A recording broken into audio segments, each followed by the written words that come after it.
Hello everyone, hello and welcome. Welcome back to the Arzenith Osue for our Thaumaturge Class Quests, level 25, I believe it is now. And we've got a special guest in the studio. You guys might have noticed if you follow me on Twitter or other social media. The other night I was at, what was it, Baseface? It was Baseface TV. Baseface TV, so it's twitch.tv/Baseface podcast. It's a new, well, relatively new Twitch creative thing where basically they put like a bunch of DJs in front of a green screen and we just have a party and it's just like a Twitch party and it's awesome. It was a lot of fun. You guys probably would have seen me taking photos and stuff like that. Anyway, so we're here with special guest DJ Daydreme, who has been showing me what it is that she does and how she does it, and I thought it was only fair that I show her how I do my potato voices today, since we're trading tips about hardware and software and talking about podcasts and so on. So we'll talk about that. Let's get this quest underway to start with. Just say hi, by the way. You can say hi. Hi. I'm not just going to keep talking over the top of you. Alright. So Guildmaster Coco Bigo wishes to enlist your assistance. Ooh. Now, do you want to voice Coco Bigo? You can voice Coco Bigo. I told you I don't know how to do that. You've heard my Lalafell voice. Grunty. I saw you coming this time. Oh, this is horrible. Go on, give it a try. Give it a try. Grunty, I saw you coming this time. That is amazing. I've been more watchful since Coco Booty told us about that dreadful business with Coco Boozy. Yeah, Coco Boozy, yeah. We must locate our unfortunate younger sibling as soon as possible and deal with him. You just make him sound like a goblin. That's terrible. Keep going. But Coco Bookie is, I'm sounding like Stitch, but Coco Bookie is not his unusual unflappy self. It frightens me to see our eldest so indecisive. Terrifies me, in fact. Perhaps you might speak with him and help banish this air of uncertainty. Wow. So have you ever done voice work before, Daydream? It was my first time. Really? Can you tell? You sound like a natural. You're I a real feel I was pretty natural. good at that, actually. I thought you would have been a professional by now. Grunty, long have I agonized over Kokobuchi's plight and the measures I might take to extricate him from it. It was not due to call upon my Thaumaturge colleagues. No, they would simply seek to obliterate my brother outright. Our teachings from the yawning anoose, allowing no other alternative. There is, however, one tiny glimmer of hope. I have word that the... Who is this casting stone skin on me? Like, that's... Go away, Shireo Ariel. Jesus Christ. I've read that the scholars who requested destruction of Mormo's urn have returned from their expedition. They are currently in Camp Drybone, blowing the ink dry on their collective findings regarding that wretched voice, and I would ask that you go to these experts of otherworldly phenomena and beg permission to peruse their work. Alright, so we are going to Camp Drybone to collect the chapters of the Book of Mormo. The Book of Mormo being the book about a void sent, Mormo, who's possessed one of these stupid little potatoes, flew right down his gullet, and he's now going around killing other potatoes. And really, I don't see a problem with that. How do you feel about those little guys? So this is your first time experiencing Final Fantasy XIV. How do you feel about Lullafells at the moment, just from what we've seen there?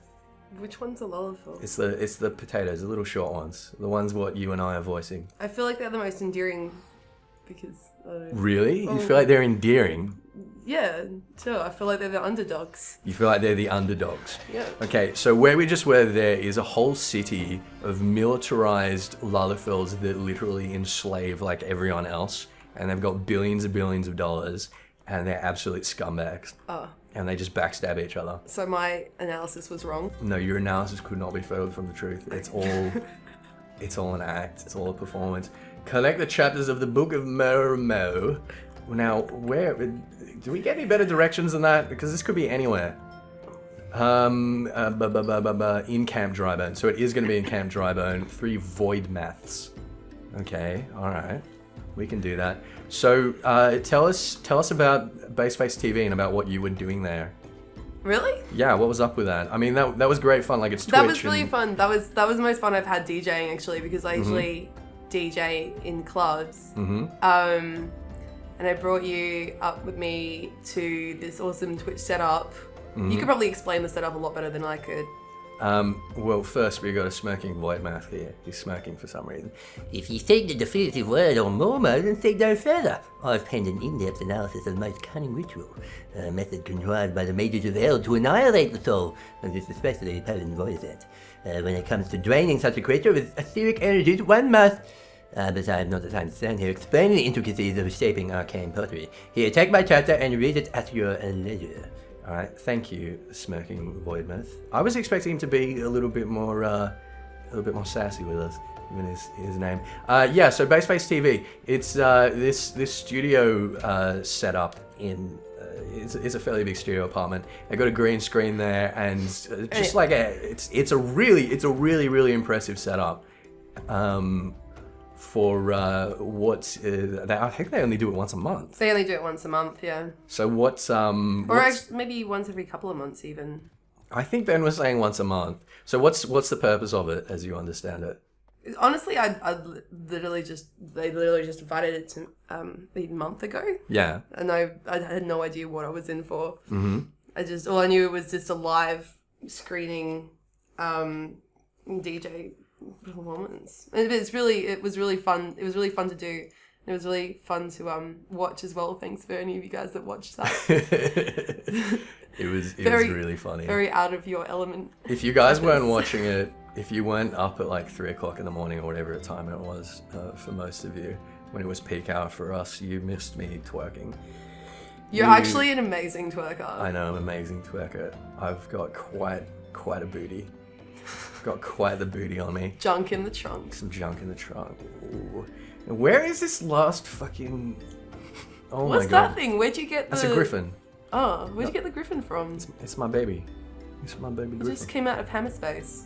Yeah, I keep him in my... He just went back into Hammerspace. No, it's not Hammerspace. I keep him in my coin purse, you know. You know what a coin purse is, don't you? Sure. It's the space between your dingle and your Watsons. You can voice this guy for me. Oh. He's not a Lalafell. You're interested in reading our Book of Mormo. Of course. It would be a pleasure to share our findings with a fellow student of the Void Scent. Here is our first chapter. Mine own humble contribution to our research. It tells a tale of how we became the creature's existence and delves into the nature of the urn that imprisoned her fell power. Her fell power? I thought the voice was a dude. I don't know why I thought that. I think we find out that it's like a succubus or something. Why is everyone sound like a robot to you? I don't know any more voices. You really put me on the spot. You told me you weren't going to do voices. I told you I was going to ask you to do all kinds of things. I was going to stay on your head if I like. It's my show. It's my vlog. You said you wanted to sit in, and this is what we do and how we do it. So we need to deliver the Book of Mormo to Kokabuki.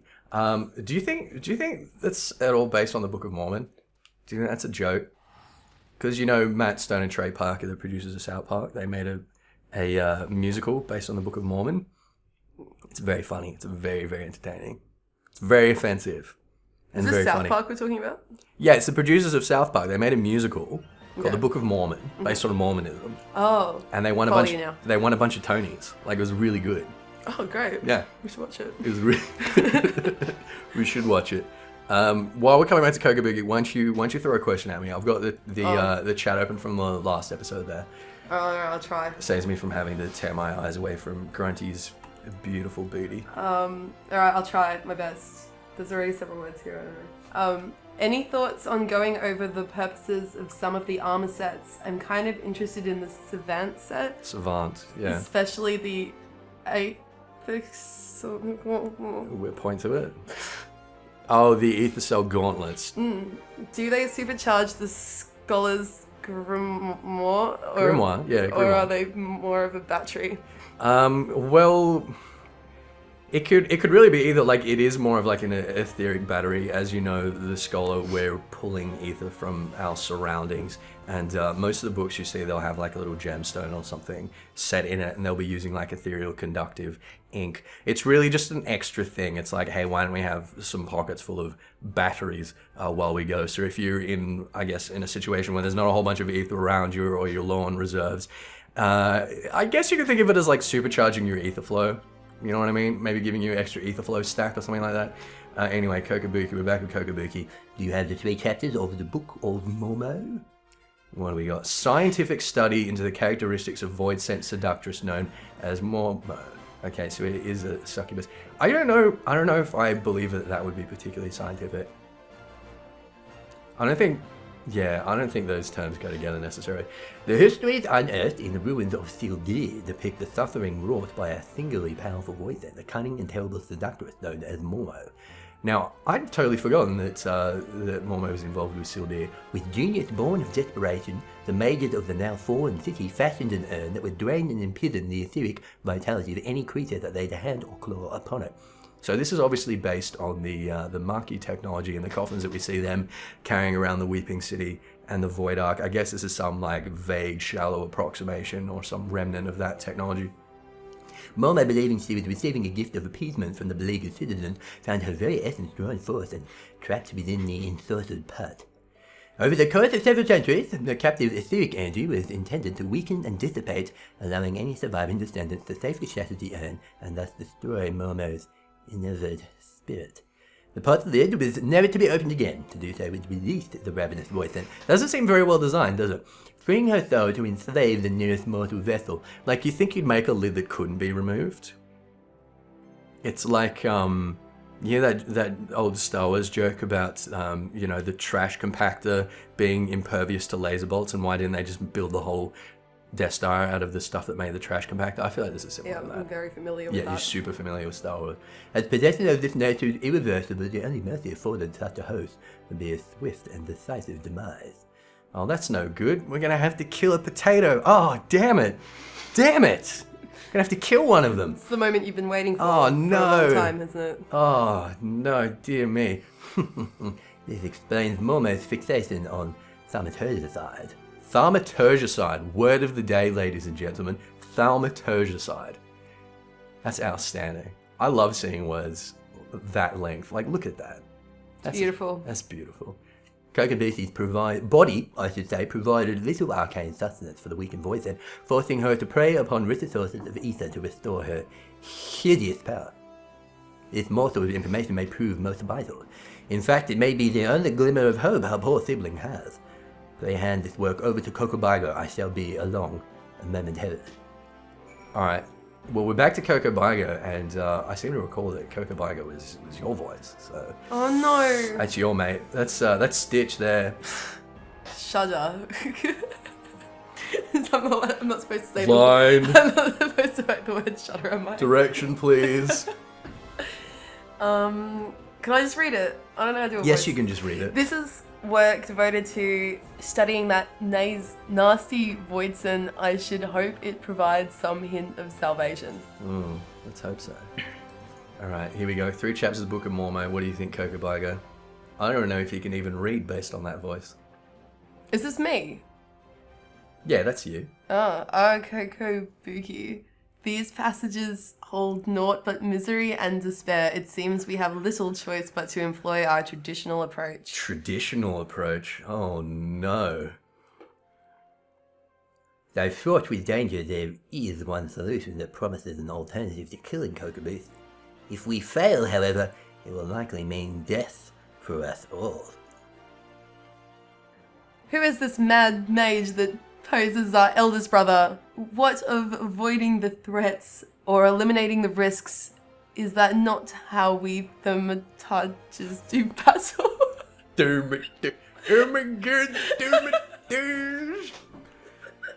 You can take a break.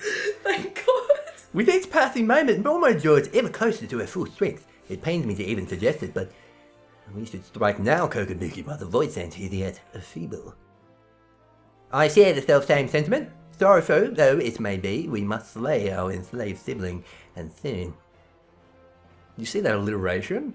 One of these potatoes like alliterates like you wouldn't. Just freestyle genius. He's amazing. Get him in Hilltop Hoods. Do you like Hilltop Hoods? I don't like Hilltop Hoods. Not Me particularly. neither. No. You just I'm agreeing just with me, agreeing. Jesus Christ. Listen, brothers, for my solution is thus. In return for releasing Kokobusi from Momo's thrall, I will offer the voice and the chance to glut herself on my manor.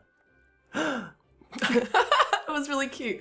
So, You cannot. What, the... yeah, that was adorable. How can you hate those potatoes? It's because it's a contrivance, because it's all an act for them to get you leaning down to their level and going, oh, so they can fucking slip a knife in your throat. Oh, They're I want some as scumbags. pets. They're adorable. You want them as pets? Yeah. That's acceptable. You put them in like a little gimp suit, put a collar on them. Why'd you go there? Well, why not?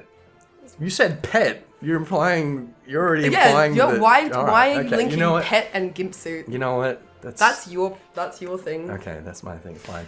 Well, I mean, succubus right there. A succubus will drain you to a lifeless husk, and such a feast will awaken all her terrible magics. The well of my power is vast. I wager wager? Oh, now I'm doing it. I wager more most thirstably slaked before my spirit fully runs dry. And the newly enlivened void said, you will then face the combined wrath of Grunty and the 4 guildmasters of Thaumaturge. How can we hope to prevail against this paragon of preternatural potency? Oh, that alliteration. Oh my god, it gives me so much chub. We have always avoided adversaries against whom we had no advantage. The fault lies with me. Ever have I encouraged such avoidance and taught only the wisdom of certain victory. It is time we learn the courage to fight battles of unsure outcome. And it is you, Grunty, as I asked to instruct us. There is yet one chapter left in the yawning anoose. One that is customarily hidden from newer members. Undertake the trial found within and show my brothers what it means to be brave. How can you ask that to poor Grunty when even his guildmasters have yet to attempt that ghastly test? The arcane might you all possess is far greater than you believe. Grunty, once you deem yourself prepared for the lesson of the true final chapter, meet us in the hallowed hall of Thal's Respite. Why is that one blind? He's just got one eye covered. So Just to look cool, like as a fashion statement? No. Or is he actually No. It's like a religion. Let's have a look at him because that's actually a really interesting lore question. So let's go sit. And how do I go in first person with this? I asked a relevant question? Yeah, you asked a relevant question. Hang on. Let's / sit. All right. So this goes back to Norse mythology and the idea that Odin traded one of his eyes for knowledge of the future and for magical powers, right? So we have this idea in a lot of, I guess, magic casters in various fantasy universes of covering one eye because either because they've traded it for this kind of preternatural sight, or as like an homage to some sort of god or deity that had done the same sort of thing. That's really interesting. Yeah, so whenever you see that in any kind of magic user, they are making a direct reference to the Norse tradition and to old one-eyed Odin and his knowledge of Ragnarök. Anyway, we're still going. This is quite a long quest actually. So we're heading over to Kokobuki at Thal's Respite. So what's your connection with Twitch? Me? Yes, what's your connection with Twitch? I don't... Yesterday was the first time I'd ever seen Twitch. Yeah, alright, so tell us about that. It was an interesting insight into the world of live recording, and I can see why it's appealing. Did you feel like you had 500 people watching you? No, I didn't think I had anyone watching me. Right. Because we were all watching the chat. Because you were all watching your phones. You were looking across at us and we're all watching our phones and you're like, oh, Which man. is ironic because you're watching me on your phone when I'm in front of you. Yeah, exactly. Yeah, well, that's fucking millennials. Jesus Christ. Yeah, so because you're used to having like the whole live audience in front of you. And, yeah, like, that's what I was trying to read, and then it's really hard to read a bunch of people who are on their phones watching me on their phones. But what you don't realize is that we're all sitting on our phones frothing over the comments, like going off about how awesome you're doing.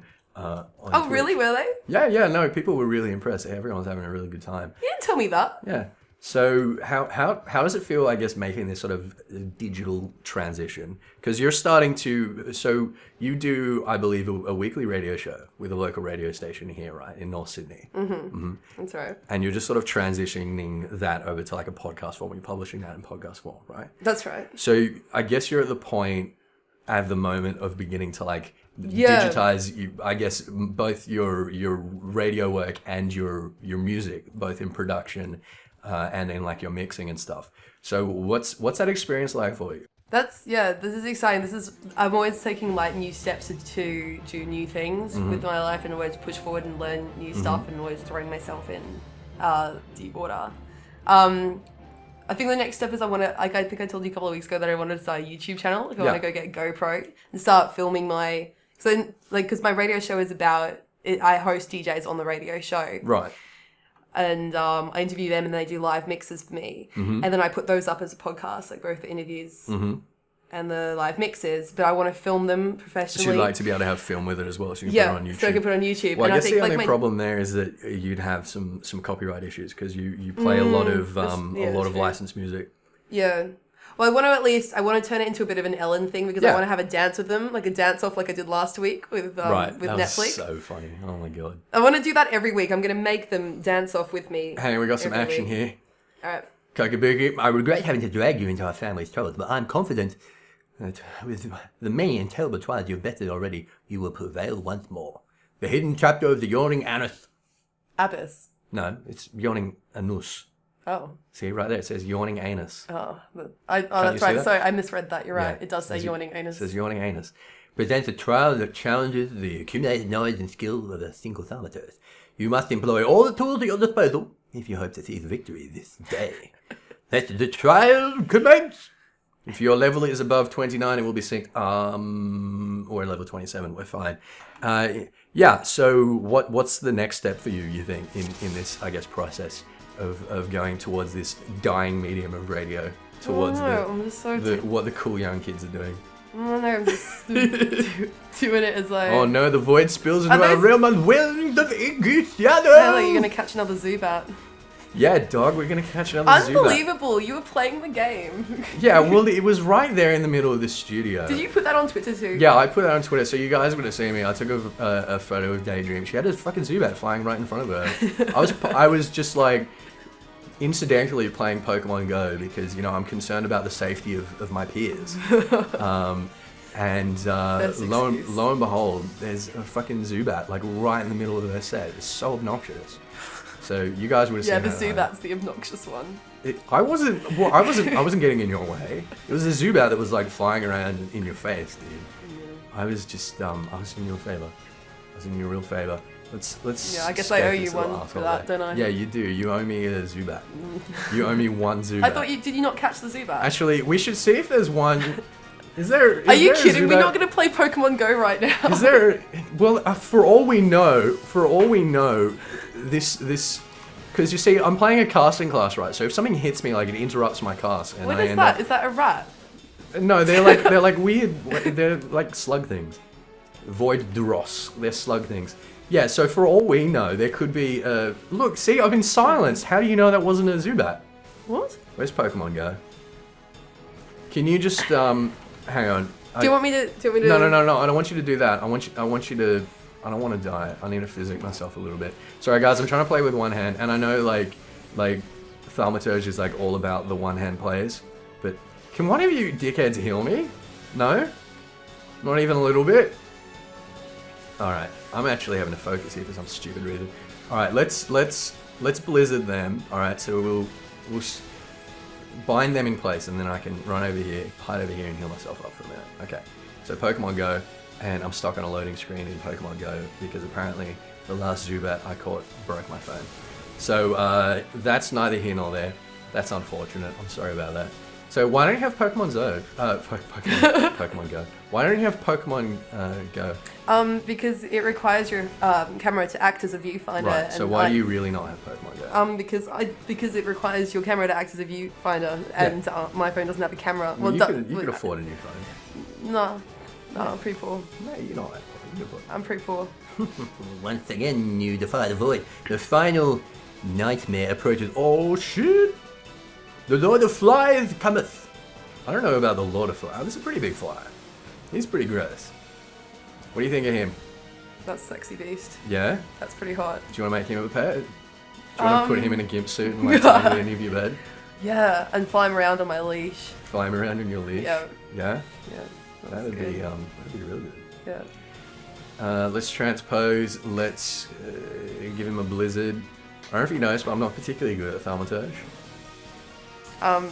Sure. Yeah. What's that? That's what we're doing at the moment. That's the class that we're playing. See, I'm casting magics. What do you... Yeah. Yeah. So that's the combat class I'm playing at the moment is Thaumaturge. Right. I'm just making the point. I'm not particularly good at it. As people love to remind me. Duty complete! Oh, I think that does the opposite. Yeah, well, you know, we got there eventually, didn't we?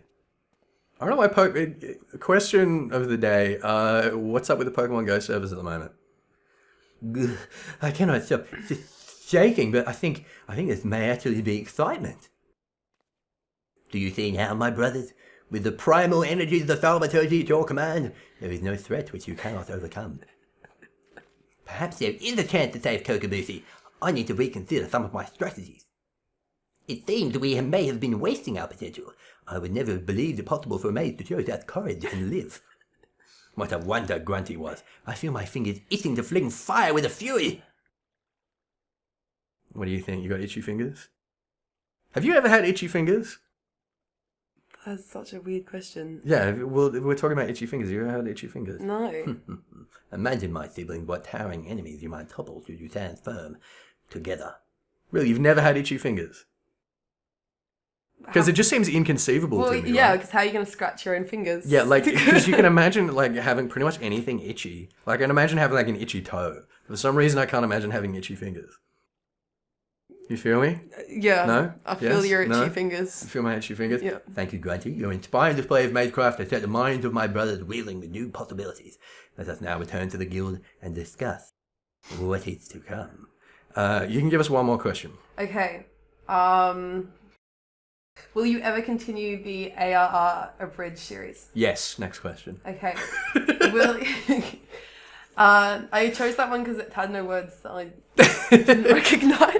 Well, I guess I can extrapolate that a little bit. So AR Abridged is a series that I haven't picked up for a little while. It's because it's a lot of work. It takes a lot of writing. It takes a lot of editing. It takes like 3 or 4 days per episode.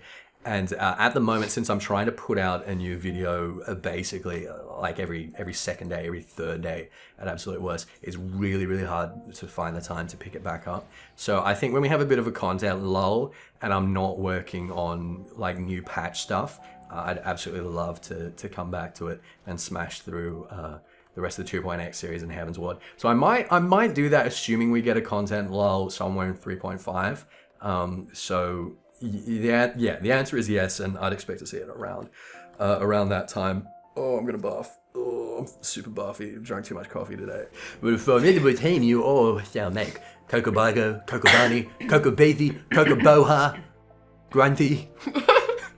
Even Momo must wither before the onslaught of your command, Thaumaturge. You stop sniffling Sorry, into the I'm microphone. so You were disgusting.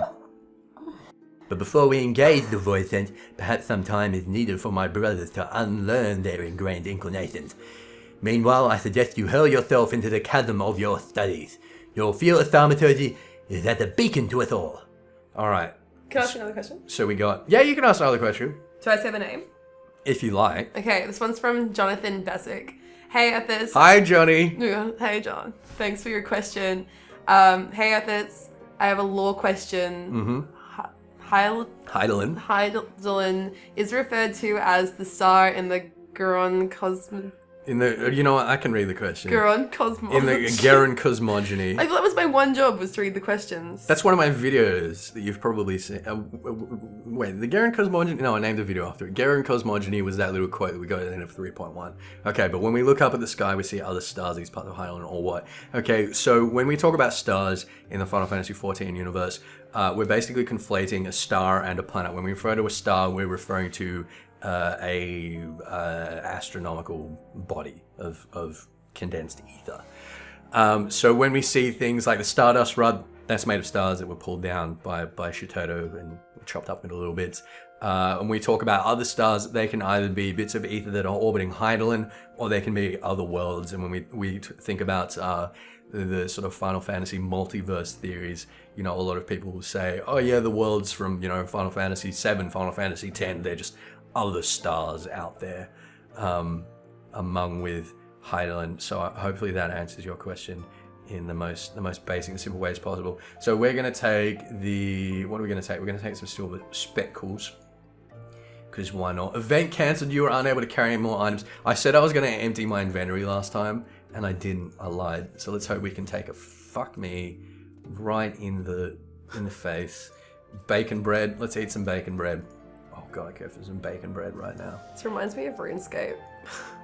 Just that. Did you just play that RuneScape? Yeah, when I was like 12. Oh, that's adorable. Right, so you know, you oh my god, will you stop? Stop. I'm gonna eat some shark fin soup as well.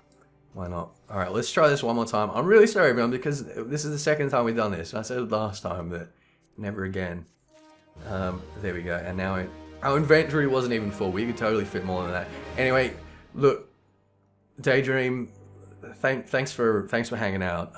Sorry to everyone for bringing someone who has absolutely no idea what they're looking at into the studio. But like I say, we've been, I don't know, it's hard to say. We haven't exactly been collaborating, but We've been hanging out. We've been hanging out. We're both doing like podcast stuff and hardware stuff and software stuff. And there's not like many people in Sydney that are doing podcasts and stuff at the moment. So we're trading tips. I was in her studio, she's in my studio, and you guys can put up with it. Yeah, actually, we both got to see what the other person's about within 48 hours of each other, so that's good. So thanks everyone for hanging out. I'm gonna get to editing this and put this up, and we're gonna talk about some podcast stuff. So you may or may not hear about that, but thank you all for listening. You can find Daydreme on SoundCloud. What is it? SoundCloud.com/Daydreme. That's DAYDREME because she doesn't know how to spell. True. Doesn't know how to read, doesn't know how to spell, but she does know. Don't know how to do voices. She does know how to do robot music. There's some quality robot music.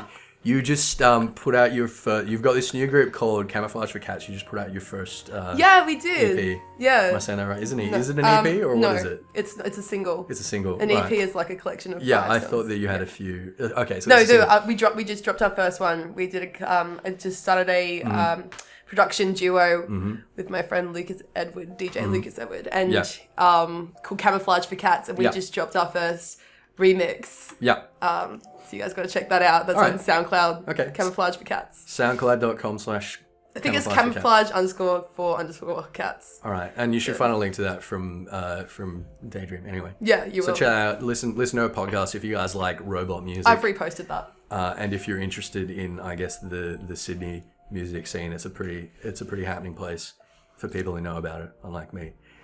So I sound ignorant on that.